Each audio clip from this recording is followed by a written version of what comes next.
Hashtags are used just about everywhere. They make regular appearances in our social media posts, they travel across platforms, and they can even carry the message of an entire marketing campaign for really savvy brands. But how do hashtags work on different social media platforms? And how does this affect the way that we use them for business? These are some really interesting questions that I will try to answer inside this video.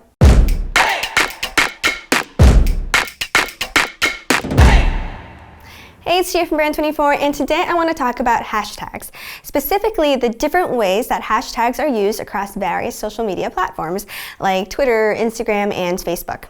So let's start with hashtags on Twitter. And Twitter is essentially the birthplace of hashtags, and it all started with this tweet. How do you feel about using the # for groups, as in hashtag Barcamp? This was the first time that a hashtag was used on Twitter, and the message sums up how Twitter hashtags are still being used today to group together individual tweets that talk about a common topic. Basically, hashtags on Twitter let us find conversations about stuff that we are interested in, so we can join in and voice our opinions or share an experience. Brands can really easily use Twitter hashtags to engage in conversations around a certain topic or create a new hashtag to promote an event, like hashtag Social Media Marketing World 2019.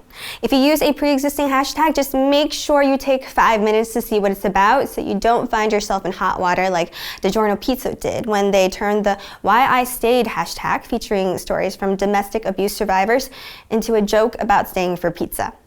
Now, what about hashtags on Instagram? Instagram is all about images, and each hashtag contains a visual feed of all the posts that share the same tag, whether it's displayed in the image caption or down below in the comment section. So people tend to go a little crazy with Instagram hashtags, which is what prompted Insta to put a limit of 30 hashtags on each post. So what this liberal use of hashtags on the platform tells us is that they play a key role on Insta. Actually, Instagram is almost powered by hashtags, making their role in business kind of multi-purpose here. But no matter what you're doing, whether you are holding a contest or giveaway or working on a digital campaign, you want to maximize the social media reach for your post and make sure that as many people as possible see it. So the best way to do that is by using trending hashtags. Since these are the hashtags that people are actively using, it guarantees that the IG post you spent so much time creating won't go unnoticed. Now, how about hashtags on Facebook? So Facebook hashtags work in a different way than they do on Instagram and Twitter.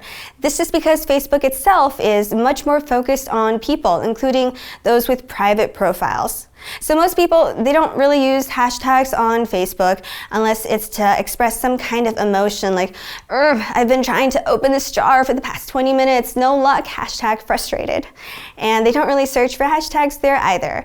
Facebook is where you go to look for people or friends and sometimes groups or brands that you like. But that doesn't mean that hashtags don't have a place on Facebook. On the contrary, this means that hashtags on Facebook have a much more specific use, especially in business. So a lot of brands, they actually forego using any Facebook hashtags since, as we mentioned, people don't really use them to discover content or join in on conversations. But all this changes when brands want to connect a series of Facebook posts. In this case, Facebook hashtags become super helpful. So beauty brand Ipsy is a really good example of this. They created a series of short videos on Facebook where they tested different products that could be found in their beauty subscription service.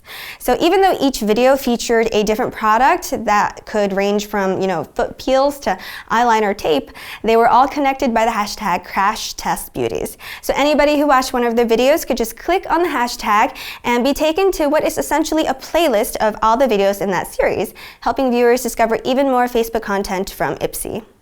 I imagine that this would also work really well for fitness brands.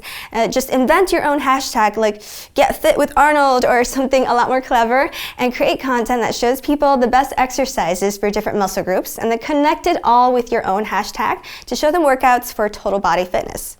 So this was just a really quick look at how hashtags work on different platforms, whether it's to engage in conversation on Twitter, discover new content on Instagram, or create a series of posts on Facebook.